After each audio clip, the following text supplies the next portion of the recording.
¿Cómo les va? ¿Qué tal?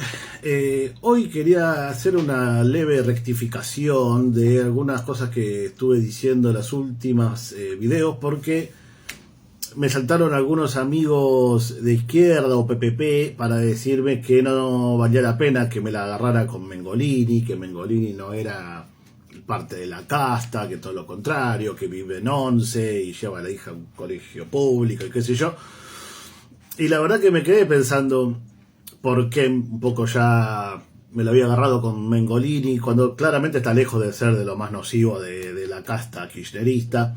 Y me parece que caí, y acá viene la rectificación, en pegarle al que tenemos más cerca, porque no piensa, no es exactamente igual a como uno quisiera.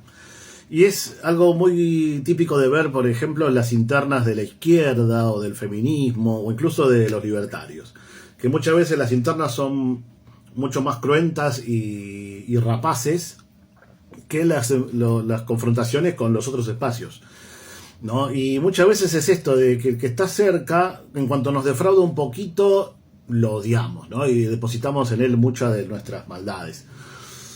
Y yo creo que caí un poco en esa, porque la verdad yo me gusta mucho Segurola en La Habana, miro el Futurock, veo siempre el programa de ella con Iván Jagroski, me parece excelente.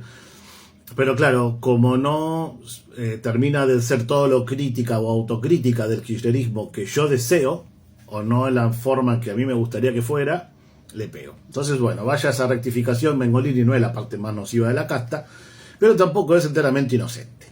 Entonces, ¿por qué digo esto? Porque hoy me gustaría hablar de, justamente, por un lado, esta necesidad de rectificar que yo quiero mantener, porque si hay algo en lo que no quiero caer es en la búsqueda de tener razón a ciegas.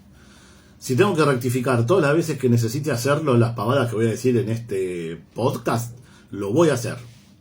Porque tener razón es enemigo de llegar a la verdad, ¿sí? Cada vez que nosotros nos empeñamos en tener razón y discutir en comentarios de YouTube, de Facebook o de lo que fuera, y buscamos, como sea, tratar de comprobar que tenemos razón en contra de los otros, ya sea con argumentos o con ataques o falsedades, nos estamos alejando un poquito más de la verdad, ¿sí? Y es inevitable, muchas veces esa búsqueda de la verdad está teñida de lo que se llama el sesgo de confirmación, ¿no? El confirmation bias en inglés. Y no estamos yendo a buscar la verdad, estamos yendo a buscar la confirmación de que tenemos razón, ¿no? De demostrar, mirá, ¿no ves que yo tenía razón? Que soy moralmente superior a vos porque tenía razón. Y es un problema eso hay que desactivarlo, porque es otra de las trampas de la ideología, ¿sí? Vieron que este canal es profundamente anti-ideológico. Para mí la ideología no es otra forma que decidir voluntariamente alejarse de la verdad. Y no porque la ideología no deje de ser inevitable, es inevitable, pero justamente como es inevitable, hay que hacer todo lo posible para evitarla. ¿Se entiende la paradoja? Si yo me dejo ir y digo, y no se puede hacer nada en contra de la ideología, uno tiene que elegir una, asumirla y defenderla y ya fue. Estamos entregándonos sin luchar, de alguna manera. Es lo que hace el paradigma científico, ¿sí? Yo lo que pretendo para las ciencias sociales que dirimen el futuro de la sociedad es un paradigma más parecido al paradigma científico que rige la matemática, la física, y deberían regir las ciencias sociales. Pero no pasa, ¿sí? Las ciencias sociales es una especie de literatura que se expande horizontalmente, y es muy difícil que construya conocimiento sobre lo anterior y avance en una forma lineal hacia alguna especie de teoría venturosa que termine de resolver los problemas sociales. Lo más parecido a eso que por ahí toman de la matemática es la economía, que es una ciencia social, la estadística. Pero después, para el resto, la sociología, la ciencia de la comunicación y todo lo que el resto de las ciencias que atañen a la sociedad, es muy difícil aplicarle matemática, aplicarle modelos, la antropología, ¿no? Entonces se desarrolla dentro de una especie de literatura, de ensayística. Pero es un problema, o sea, no termina tiñéndose de ideología, termina siendo marxista o de un lado o del otro, y no termina contribuyendo para nada, y así estamos cada vez peor. Y justamente, volviendo al tema de las castas, la casta peronista es una de las más insidiosas, por esto que yo decía que es hasta hipócrita en un punto, ¿no? Porque yo entiendo que la derecha defienda el hecho de ser casta. está bien el sistema de castas, ¿no? Esto que viene de la India, de hay mejores y inferiores, la casta de arriba, la casta de abajo. La derecha lo piensa así, aunque no lo diga. Pero los peronistas se supone que no. ¿Y qué pasa? Que la casta existe, ¿no? Es muy evidente, lo vimos con esos ejemplos del gobierno de Alberto Fernández, donde acomodaban a los amigos en secretarías, inventaban direcciones, ministerios o lo que fuera con tal de acomodar a gente.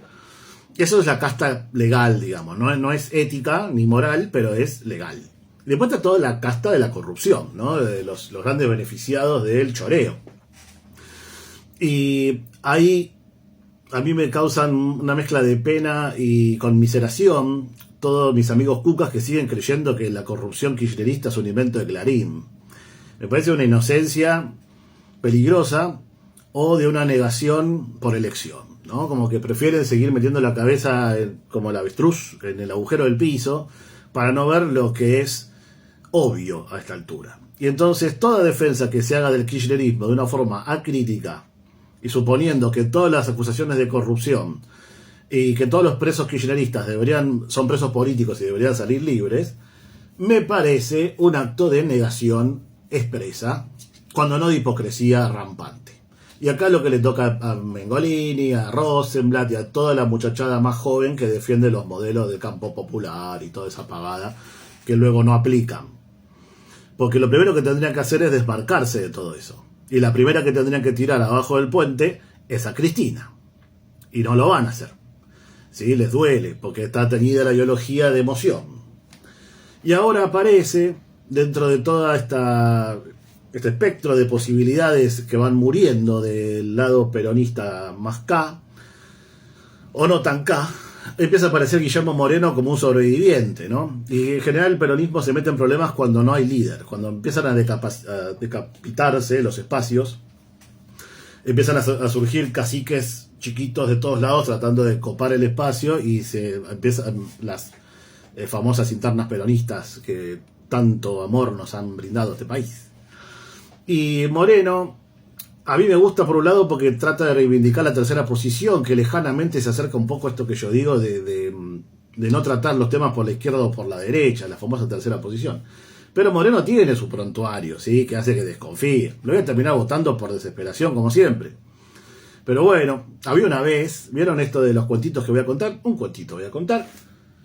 Yo trabajaba en Tiempo Argentino.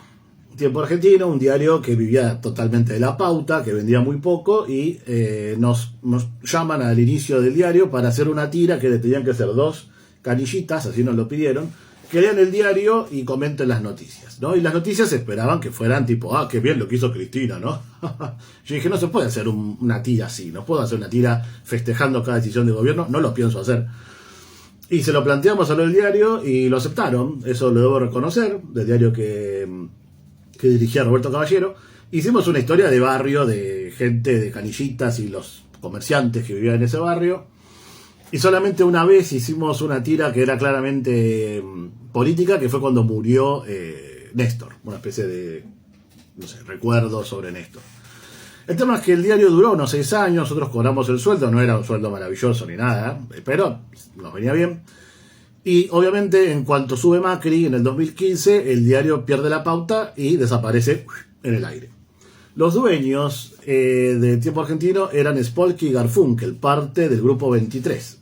Todo el Grupo 23 se lo venden a un testaferro en una venta bien fraudulenta que se llama Martínez Rojas. Todos estos nombres los pueden googlear. Martínez Rojas pasa a ser el dueño de nuestro diario y al que le teníamos que hacer el juicio laboral. Bueno, nunca jamás cobramos la indemnización ninguno de los laburantes de Tiempo Argentino. Peronismo, siempre al lado del laburante. ¿Quién fue el que hizo la venta fraudulenta? ¿Quién armó toda esa venta? Una señora que se llama Marta Cascales. Búsquenla, googleenla, que es la esposa de Guillermo Moreno. El tipo al que yo probablemente termine votando. Pero sí, esto es la casta peronista. Y por no hablar del jefe de Moreno, histórico, que era un tal Julio De Vido. Entonces, ¿lo vamos a votar? Votémoslo sabiendo, sin negar nada. Y hagámonos cargo después. Y si hay que hacer autocrítica, hagámosla. Adiós.